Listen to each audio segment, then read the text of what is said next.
Gunung Rajabasa dan makhluk penjaga tanah Lampung. Cerita mistis sejarah dari selatan Sumatera. Di ujung selatan Pulau Sumatera, berdiri megah sebuah gunung keramat yang telah menjadi saksi bisu peradaban kuno, peperangan berdarah, dan perjanjian spiritual antar alam. Gunung itu bernama Rajabasa, sebuah nama yang terdengar seperti panggilan kerajaan, dan memang begitu adanya. Gunung ini bukan sekadar bentukan alam biasa. Di dalam tubuhnya tersimpan legenda makhluk penjaga, pusaka kerajaan yang tersembunyi, dan kabar bisik tentang dunia yang tak kasat mata. Jejak kerajaan tua di kaki Rajabasa. Konon, di masa lalu, di sekitar kaki Gunung Rajabasa berdiri Keratuan Darah Putih, cikal bakal dari Kesultanan Lampung. Wilayah ini dihuni oleh para penyebar agama, bangsawan, hingga penjaga spiritual yang memiliki hubungan langsung dengan kekuatan alam. Gunung Rajabasa dijadikan tempat bertapa, tempat bermusyawarah dengan leluhur, bahkan tempat pengasingan bagi yang melanggar sumpah adat. Masyarakat setempat percaya bahwa Gunung Rajabasa bukan sekadar tanah tinggi, melainkan tempat suci yang dijaga oleh makhluk halus. Di sanalah para pemimpin adat dahulu melakukan ritual komunikasi dengan para leluhur, membuka gerbang ke dimensi lain demi menjaga keseimbangan antara dunia manusia dan roh. Makhluk penjaga, sang naga tua atau harimau hitam. Salah satu kisah paling menyeramkan dan paling sering dibisikkan dari generasi ke generasi adalah tentang makhluk penjaga Gunung Rajabasa. Dalam satu versi, ia adalah naga ratu, ular raksasa dengan mata emas yang tinggal di dasar kawah gunung.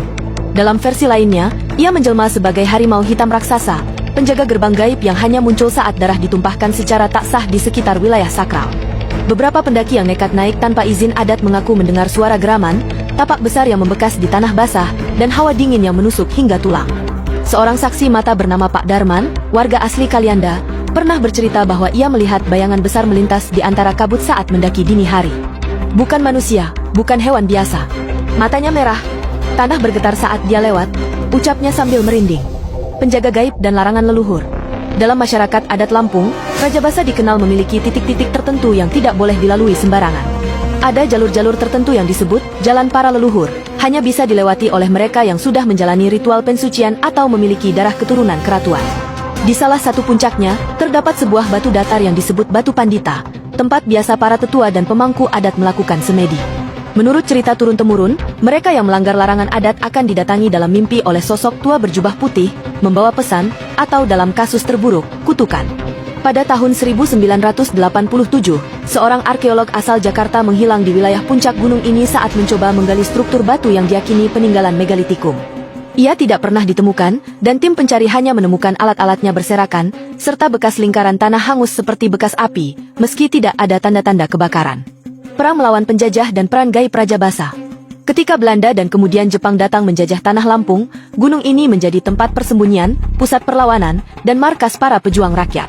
Tapi tak banyak yang tahu bahwa para pejuang tidak berjuang sendiri. Banyak cerita yang menyebut bahwa para pendekar dari tanah adat dibantu oleh pasukan tak kasat mata, hasil dari ritual pemanggilan roh leluhur Gunung Rajabasa.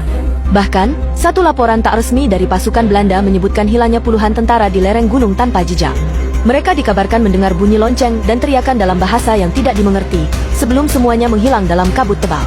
Dokumen ini disebut-sebut disimpan di Belanda dengan kode Insiden Kalianda 1934. Rajabasa hari ini, antara wisata dan wilayah suci. Kini, Rajabasa menjadi tempat wisata, tempat hiking, tempat belajar geologi. Tapi bagi masyarakat Lampung asli, Rajabasa tetaplah tanah sakral, bukan sekadar gunung. Para tetua adat masih menjaga ritual tahunan untuk menyapa penjaga gunung dan menjaga keseimbangan spiritual. Beberapa warga bahkan masih menyalakan dupa saat melintas area-area tertentu di kaki gunung, atau menaburkan bunga dan berdoa kepada arwah leluhur agar perjalanan mereka selamat.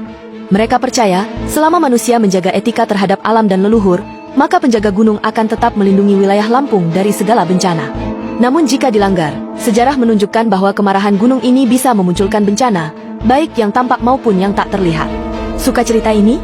Jangan lupa like, komentar, dan bagikan ke teman-temanmu.